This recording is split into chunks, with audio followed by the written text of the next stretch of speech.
Hello, ladies and gentlemen of the internet world. My name is David Ceegore, and guys, welcome to my video that might be kind of emotional. I'm going to try to keep myself calm through this, and I'm not just trying to, I haven't scripted anything. I just wanted to get in front of the computer and talk about something with some other like-minded, or maybe talk to some other like-minded people out there. That's what I'm kind of looking for in this video. Before I go into anything else, of course, you see the background that I got behind me and everything up here.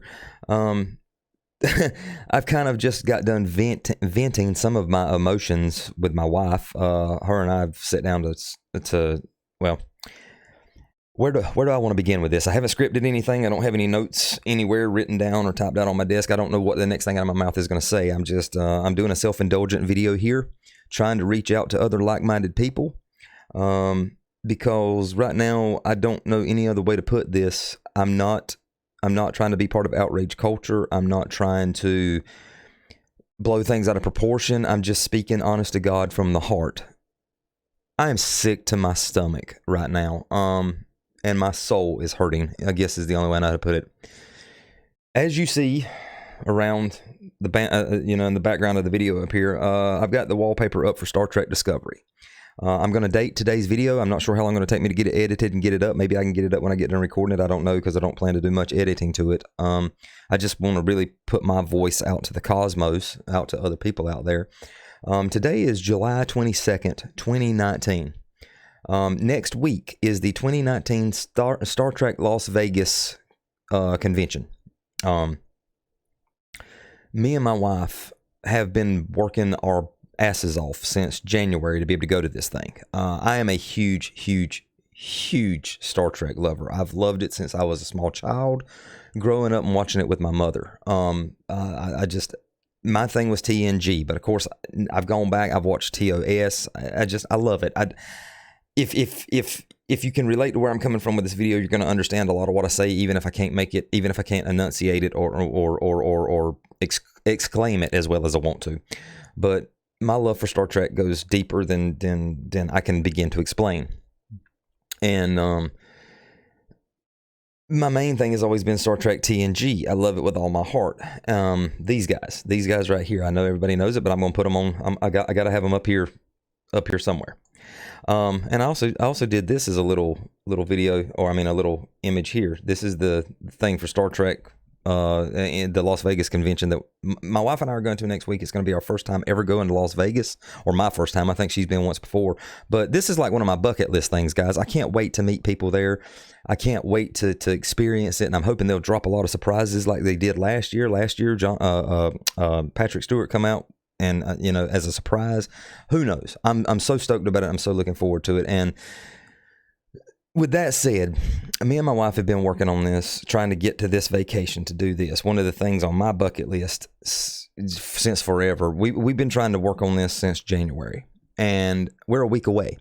And over the past several months, I've been really bringing my wife into the world of Star Trek. We've started with TOS. We've watched TNG episodes. We haven't had time to get on up into DS9 and Voyager, but we're going to get there. I want my wife to experience all this stuff.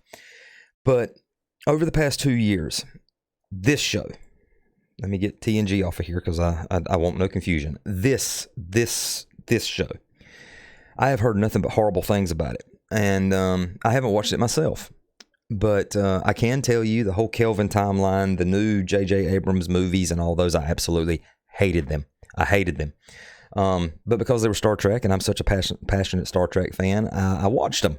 I gave them the benefit of the doubt, and I tried. And everything I say is nothing against the actors personally. Most of it is the writing and the show running, and it's god awful. I hate it. If you don't agree with me, hey, everybody has their own thing. But I want to throw my voice out to the cosmos to say, I would feel like a huge hypocrite, okay, if me and my wife go to the Star Trek convention, and the current thing, the big thing that everybody loves, is Discovery. I would feel like a huge hypocrite to get there and say, well, I haven't watched it. I hate it. That doesn't make any sense. I've read all these articles and I've seen all these things online about how bad the show is. But I was not going to the greatest Star Trek floor without having some education, of my own. I don't get influenced easily by others. I'll hear their opinion, but then I want to have my own opinion. I value my own opinion that much. So starting earlier this week, my wife and I said, all right, there's 2 seasons of Discovery out. I think I'm not exactly sure, but I think it's like 29 episodes or something between 2 seasons. And I said let's binge watch it. Before we go, we've watched some of the original series. We've watched TNG. I've caught her up on the whole Borg story, and I'm cautiously optimistic. That's the word I'm looking for the Picard series. Please let that be good. I love that. I love that crew. I love that man. Don't screw that up. But I wanted to go into Discovery and see if it had something there, if it had something that I would attach to and say, okay, this is good. I can get to this. I can like it, regardless of what everybody else has said. It is Star Trek. I can, or at least it has the name Star Trek. I can get into it. Guys, I failed. That's what this video is about. I want to scream it out to the cosmos how bad I hate this show and that I failed. But I, honest to God, tried. I like to consider myself as being one of the biggest Star Trek fans in the world. That's why I went into this, to get my own opinion.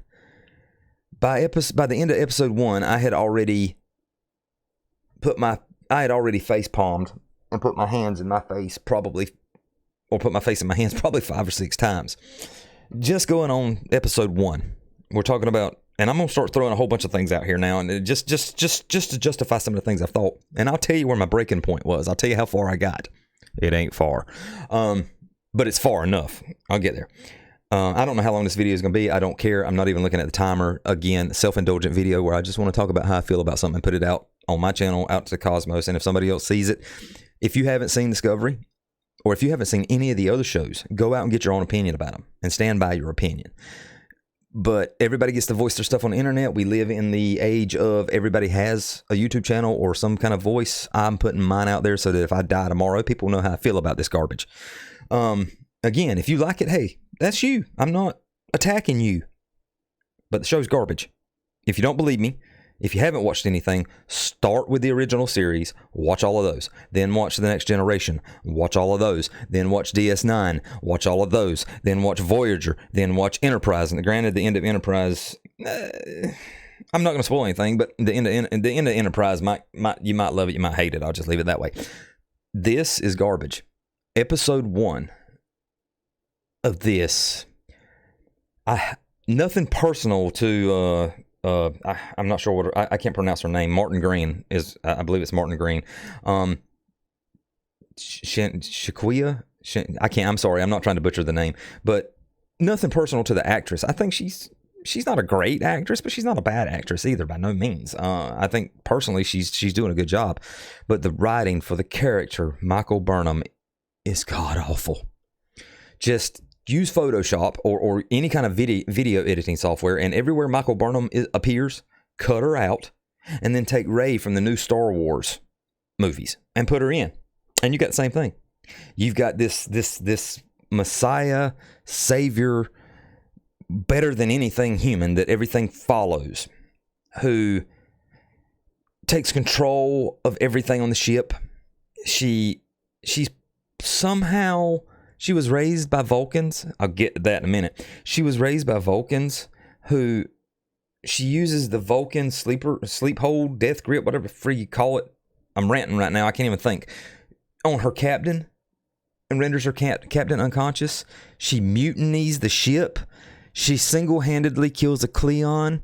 She gets third-degree radiation burns, and within 2 hours, she's walking across on her own accord, walking across the ship like she's not endangering anybody else on the ship because she's still radiated, like she's strong enough to walk around with third-degree burns, like the doctor wouldn't snap her ass right back into sickbay like Bones would do, or like Dr. Crusher would do, or like any common-sense doctor would do. She's just...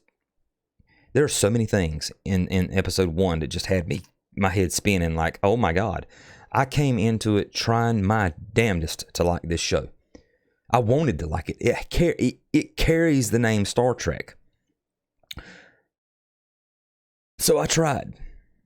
And then we get on up to a couple of episodes where we find out the way they're now talking about the way the Discovery ship can move is it doesn't just have warp drive capabilities. It can jump. It can like go from here to here. And it can do that because of physics being based off of biology. The universe has microorganisms floating through everything, and it has its own veins that connect everything. And it can do it because it finds a creature that can connect itself mentally to the veins of space. It turns out that the creature may very well be sentient. It can think, it can feel, and every time they jump, they're hurting the creature. And they give it, of all names, they call it the Ripper. It seems like it should be something out of Resident Evil. All that said, the whole thing is Starfleet. The whole thing, it's all about the war with the Klingons. We'll get to that one in a minute too. At least I'll try to. God knows I don't have anything scripted, and there's so much I want to talk about. But the Klingons. No. Don't let me get off track here. It's all about a war with the Klingons. It's all about a war. It's because that's all Starfleet's about, right? It's all about fighting. It's all about the pew pew and the explosions. It's all about the big effects. That is something I'll give Discovery. I love the fact that they brought it to the modern era as far as, being on a battle bridge, even though I hate the silver and blue and dark design. The bridge is like the viewers, the windows are open. You can actually see space. And space is beautiful with today's, looks and graphics and what they can do. But there's no story. Starfleet's all about war, fighting. And what do they want to do? Starfleet was founded on the principles to seek out new life and new civilizations. I kid you not, they're having a roundtable meeting in episode, I think it's 4, about finding more of these creatures that they call the Ripper so that they can harness them to be their navigators for their ships so they can fly around and just jump place to place in the war. Don't even get me started on dilithium processors and that the whole Federation, regardless of whether or not it's a prequel to TOS or not, most of their dilithium mining is on one planet. There's so much shit here that is just not canon. We've got Superwoman or Rey from Star Wars or whatever they've written her to be. There's no. Let me back up because I'm rambling. I'm rambling with so many things I want to say about this show. When I watch the original series, or when I watch The Next Generation, I put those shows in on my worst days. It doesn't matter what has happened in my life. If it's a bad day, I can watch one of those shows no matter how many times I've watched them. And when it goes off, I feel better. I feel a sense of hope. I feel a sense of optimism.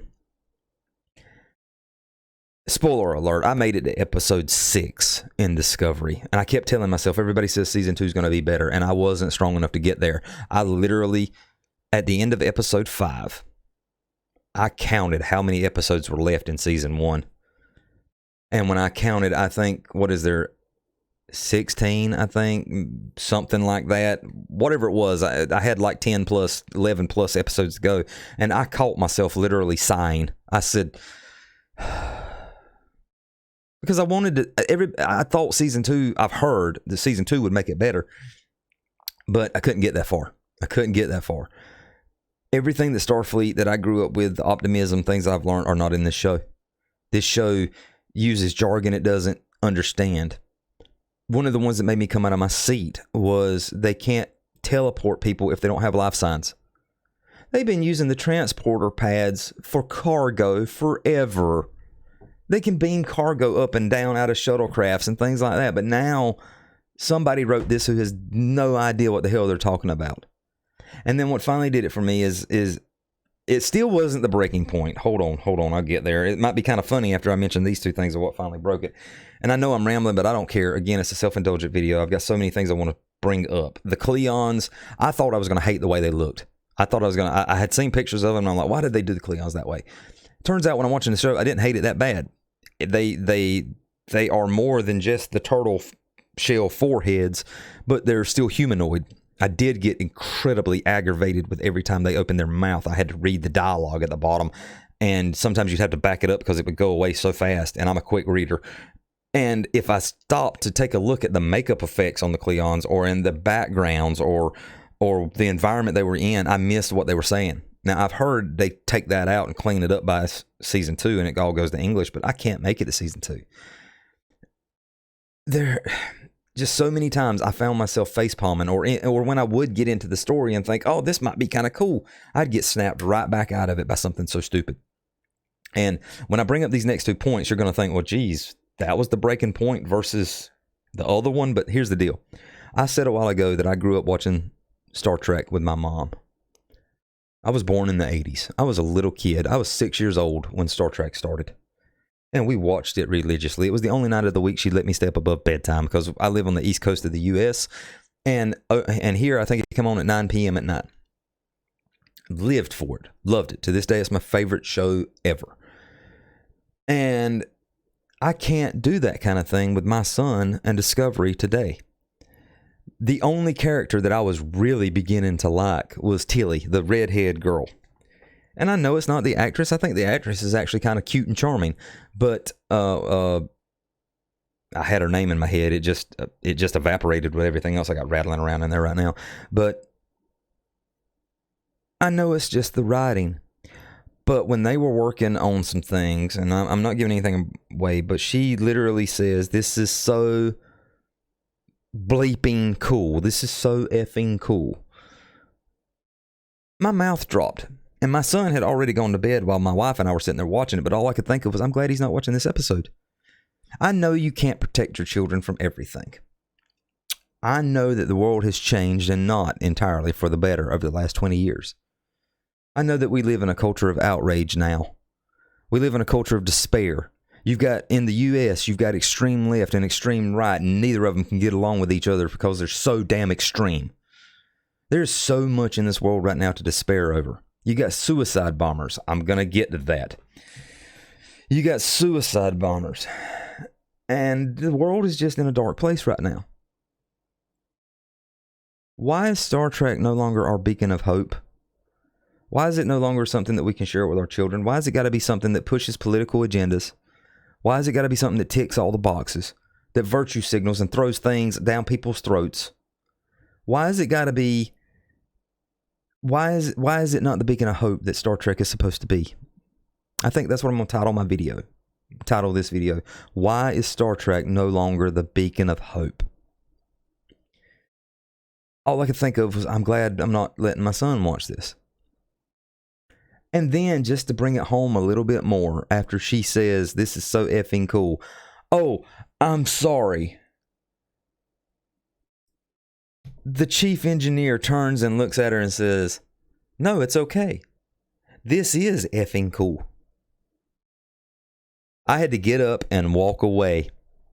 My wife, that I have been really sucking into Star Trek, and she's bought a TOS dress to cosplay at the convention, and she does not cosplay.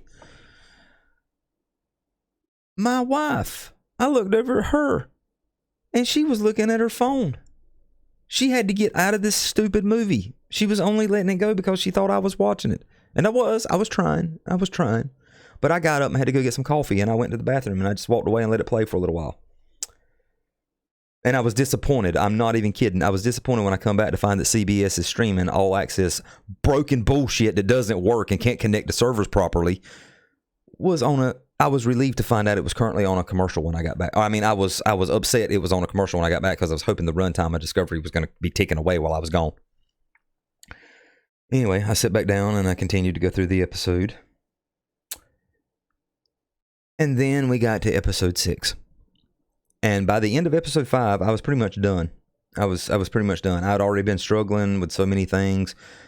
The Klingons, like I said, I'm okay with their look. I'm actually fine with that, but they ain't a damn thing said about honor. There's nothing about them being honorable. Plus, in the Next Generation, for example, in TNG, the Cardassians are torture. They perform well. One episode has one. Again, without spoiling anything, I'm trying to watch what I say here. There is torture, but it is not. It is not shown. It is just, what's the word I'm looking for? It is, I'm losing the word now. I said it to my wife a while ago. It is implied. That's the word I'm looking for. It is implied, but it's not shown. It's when they're torturing Captain Picard. This one, Cleons are torturers. There's an episode, I think it's episode 5, called Choose Your Pain, which is where they literally come in, randomly pick somebody, and they'll point at them, and they have to decide who else in the cell with them gets tortured to spare their pain. Who do they cast it on? Why? Then you got people who are hurt and limping. Same episode, by the way, same moment. You got people who are hurt and limping and can't move, and Captain Gabriel is having to tote him out while fighting off Cleons. He can't move any further, so he drops him down. Gabriel swears he'll come back for him, and not 5 damn seconds later, the man's on his feet beating the hell out of a full-grown Cleon. To conveniently, after Gabriel turns back around and shoots the wall, which splatters against the Cleon's face, conveniently go back to needing to lean on the captain. No, it doesn't work that way. You don't beat the hell out of a full-grown Cleon when you can't walk and you're being left behind. Just bad writing. Bad writing. And after the F-bombs were dropped, I don't have a problem with cussing. Okay, I don't have a problem with cussing. I don't have a problem with rated R movies. The only thing that rivals my passion for Star Trek is my passion for horror. I'm fine with rated R. I'm fine with blood. I'm fine with cussing. Whatever. But not in Star Trek. Not in the beacon of hope for it. It's supposed to be the TV show that we can all go to and have a beacon for what could be better. This show is dark and gloomy and horrible. It is horrible. If you like it, like I said, more power to you. I'm curious to know if you're going to downvote my video. I don't care if you do or not, but I want to know before you downvote this video, leave a comment. Are you a Star Trek fan of all the previous series? Do you know the Star Trek canon? Would you be willing to put money against me on that canon? And then tell me you love Star Trek Discovery. If you can put money against me on the canon of Star Trek and the past of Star Trek, I'm willing to put money against the fact that you probably hate this show too. This is not Star Trek. This show would be good. It is a good show. Bad writing. I don't care which way you look at it. It's bad writing. But it's a decent enough show to follow along with if it had any other name.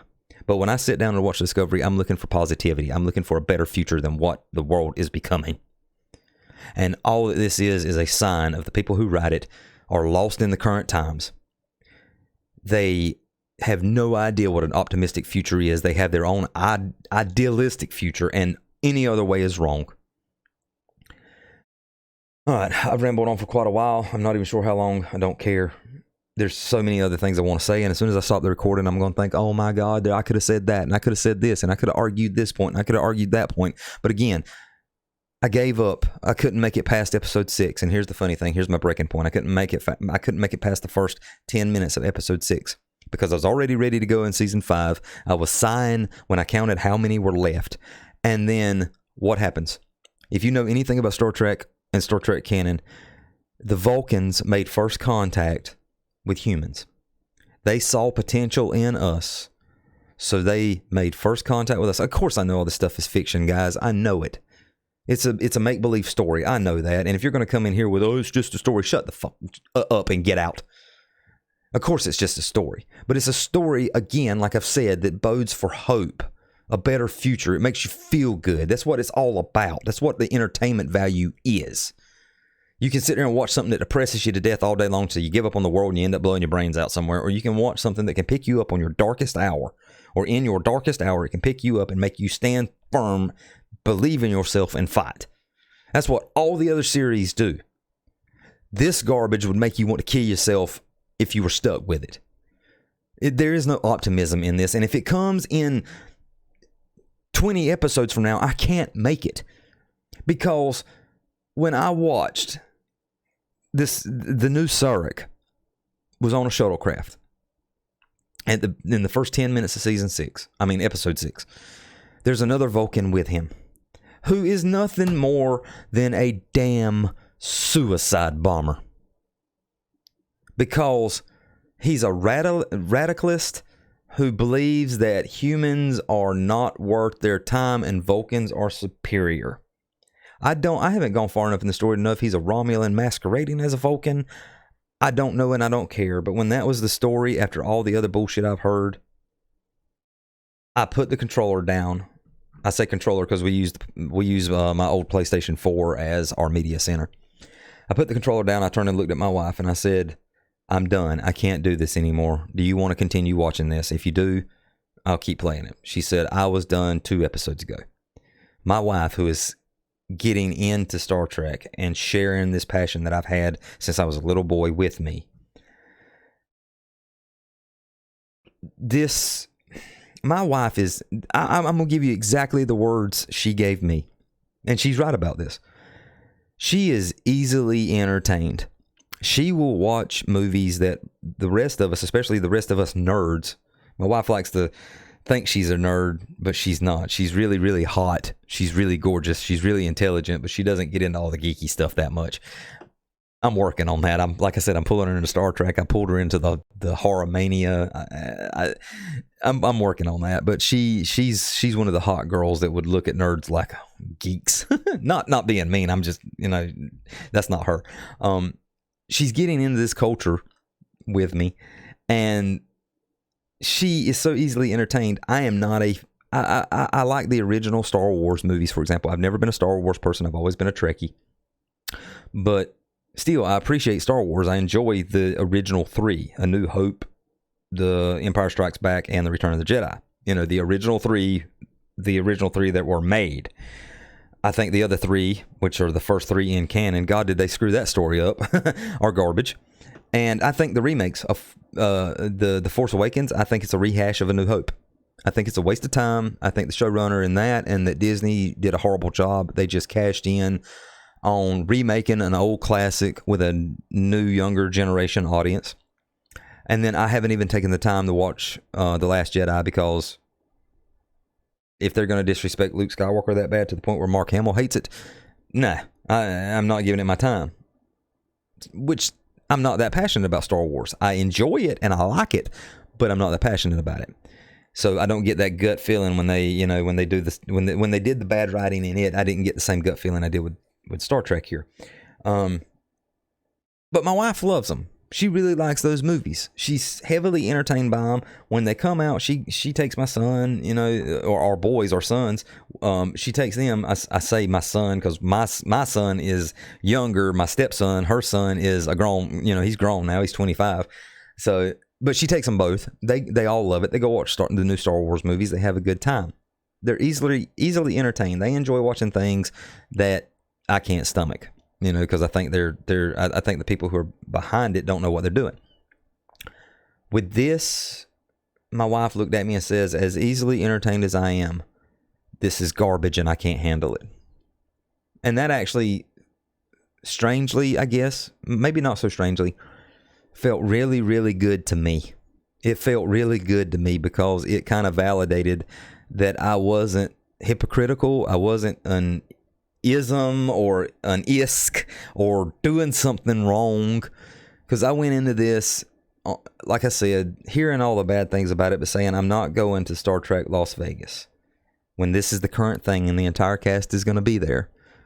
I'm not going into this so close-minded as to not give it a shot. I gave it a shot, guys, and I made it to episode 6.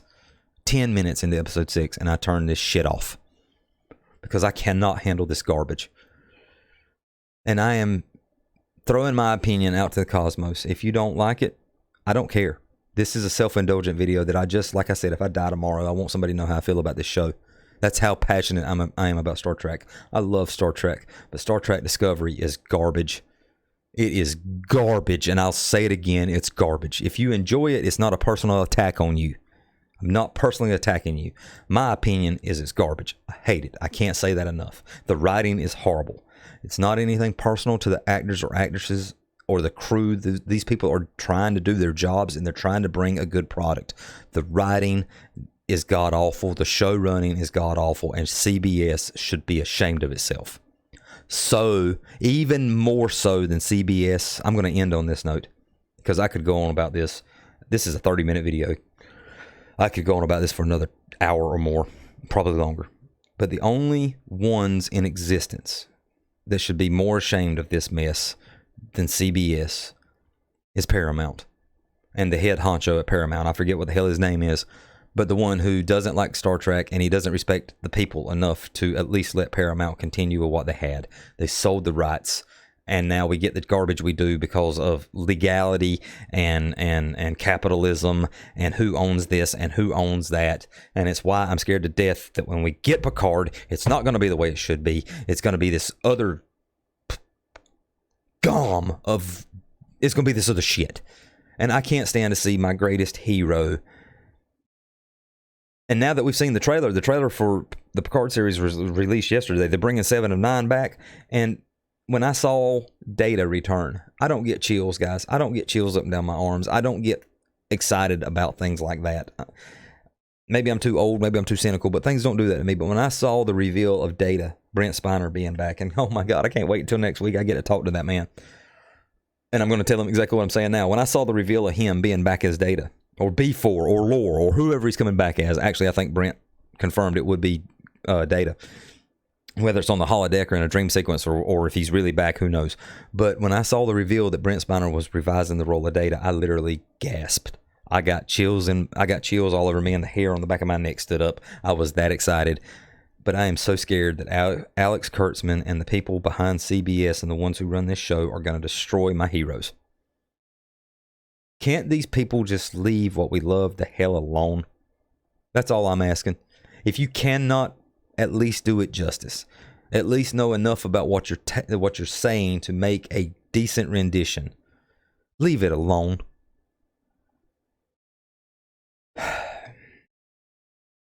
I'm a huge Star Trek fan.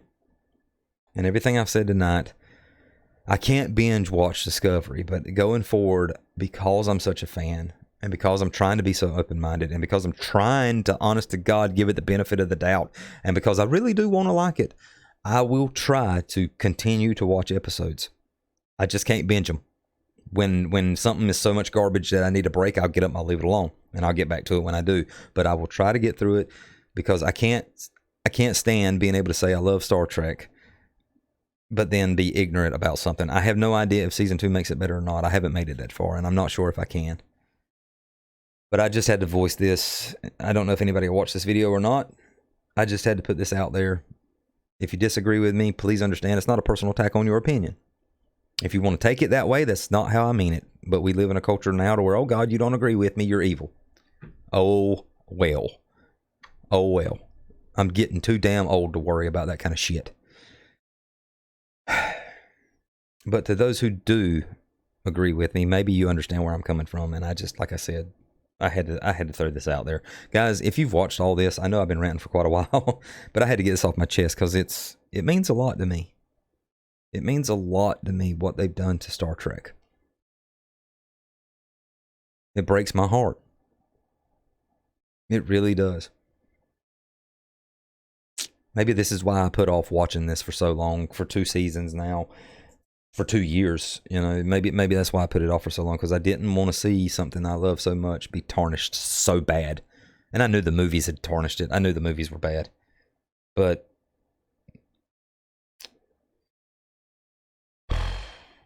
anyway, guys, thanks for listening. And here's hoping that somewhere somebody will get in the right position to actually make a decent series. And actually Star Trek may become the beacon of hope that it once was again. But I just don't see Discovery doing it. What do you expect from an STD? Guys, I'll see you later. I'm David Ceegore, and I'm out. What garbage.